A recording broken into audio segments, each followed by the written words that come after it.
మిర్చి బజ్జీ ప్రాసెస్ కొంచెం కష్టమేమో గానీ, తింటే ఆ టేస్టే వేరు గదా! ఇంట్లోనే హైజీనిక్‌గా నేను ఫస్ట్ టైమ్ ట్రై చేశా. చాలా బాగా కుదిరింది. మీకు కూడా ఫుల్ ప్రాసెస్ చెప్తా. లాస్ట్ వరకు చూడండి. చాలా మంచిగా కుదురుతది. ముందుగా అయితే ప్రాసెస్ స్టార్ట్ చేద్దాము. ఒక చిన్న నిమ్మకాయ సైజంత చింతపండు తీసి నానబెట్టుకోవాలి. నేను 20 దాకా పచ్చిమిరపకాయలు, బజ్జీ మిరపకాయలు తీసుకున్నాను. మధ్యలో కట్ చేసి సీడ్స్ అన్నీ స్పూన్‌తో తీసుకోవాలి. నాలా చేత్తో మాత్రం తీయకండి.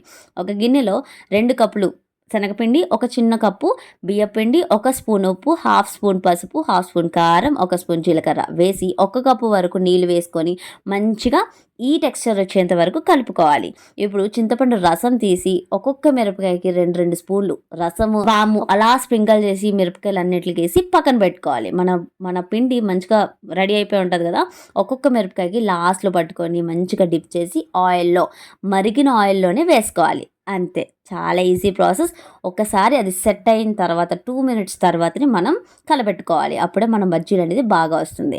ఒక మంచి కలర్లో వచ్చిన తర్వాతనే మనం తీసి ఇలా పక్కన పెట్టుకోవాలన్నమాట. ఇప్పుడు మజ్జిగకి చీలిస్తే ఆనియన్స్ చాలా చిన్నగా కట్ చేసిన ఆనియన్స్, పీనట్స్ కానీ ఏదైనా కొత్తిమీర పైన నిమ్మరసం వేసి తింటే బయట దానికన్నా ఇంట్లోని ఒక 4, 5 ఎక్స్ట్రా తినొచ్చు. కొంచెం కష్టం ఉండొచ్చు కానీ తింటే అబ్బా! ఆ కష్టం విలువంతా పోతుంది.